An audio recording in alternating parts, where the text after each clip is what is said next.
Olha, tem cada história nas escrituras que a gente para e pensa, como assim? A de hoje é uma dessas, uma das mais, sei lá, surpreendentes mesmo. Ela mexe com tudo que a gente acha que sabe sobre vida, morte e o poder divino. E tudo começa com uma pergunta que, de cara, parece não ter cabimento. Pois é, a pergunta é essa aí. Parece coisa de filme, né?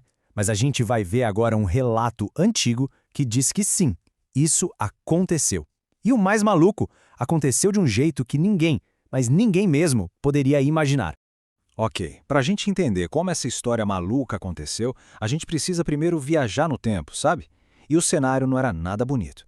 A vida no antigo Israel não era fácil, não. Pelo contrário, era uma época de muita incerteza, de perigo o tempo todo. Pensa só o que era viver com aquele medo constante. Tipo, a qualquer momento, do nada podia aparecer um grupo de invasores no horizonte. O pessoal tinha que viver em alerta, 24 horas por dia, pronto para largar tudo e correr para se salvar. Era uma realidade bem dura, bem implacável. E olha, naquela época tinha um pessoal que botava medo de verdade.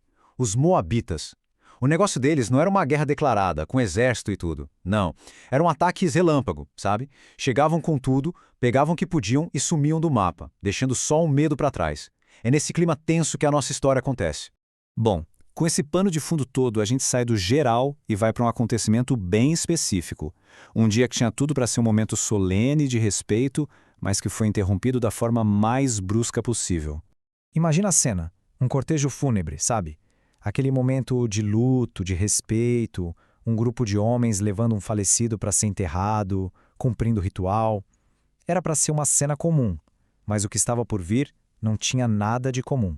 E aí a coisa acontece muito rápido, em 3 momentos. Primeiro, o cortejo ali, seguindo seu caminho, de repente, o terror. Eles avistam os invasores chegando. E por último, o pânico total. O puro instinto de sobrevivência que leva a uma decisão no calor do momento. Já era, acabou o ritual, agora era salve-se quem puder. No meio daquela confusão toda, eles olham em volta e o que eles veem? O túmulo do profeta Eliseu. E não era qualquer um, né?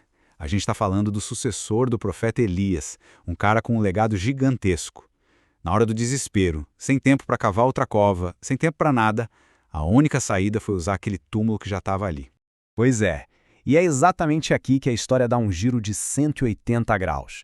A gente chega no ponto alto, no momento em que um ato de puro desespero se transforma em algo inacreditável.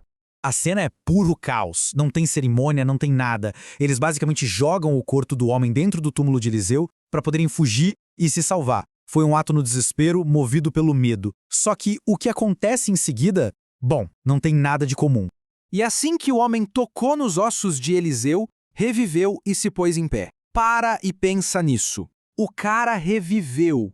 No instante em que o corpo dele tocou nos ossos do profeta, ele voltou à vida e ficou de pé. Imagina o choque de quem estava ali vendo aquilo. Um milagre instantâneo, poderoso e assim, do nada. Ok, o homem voltou à vida. Incrível! Mas, e aí? O que isso tudo quer dizer? Porque a história não acaba só no milagre. O mais importante é tentar entender a mensagem por trás desse evento tão espetacular. E aqui está o ponto principal, a parte mais impressionante. Esse milagre todo aconteceu muito tempo depois que o próprio Eliseu já tinha morrido. O poder não veio do profeta vivo, mas dos ossos dele.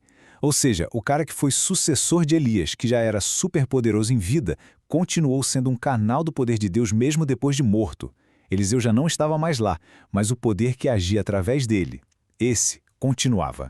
Então, o que a gente tira disso tudo? Que o poder de Deus, bom, ele não está limitado pelo tempo, não acaba quando alguém morre. Ele também não se prende às circunstâncias, tipo, não importa se está todo mundo em pânico fugindo de um ataque. E o mais importante, ele vai muito além da vida física das pessoas que o servem. Ele simplesmente existe e se manifesta quando e como quer, das maneiras mais malucas que a gente possa imaginar. E pra gente terminar, fica uma pergunta meio engraçada, né? E o cara que ressuscitou? Imagina o susto, tô vivo de novo, só pra perceber que tinha que sair correndo pra não morrer de novo, porque os invasores ainda estavam lá. Ele provavelmente teve que se juntar à galera e fugir pra salvar a pele. É um lembrete bem pé no chão, né? Mesmo no meio de um milagre absurdo, a vida e seus perrengues continuam. Uma história incrível que mostra que o poder de Deus pode se manifestar de jeitos extraordinários, muito, mas muito tempo depois do que a gente espera.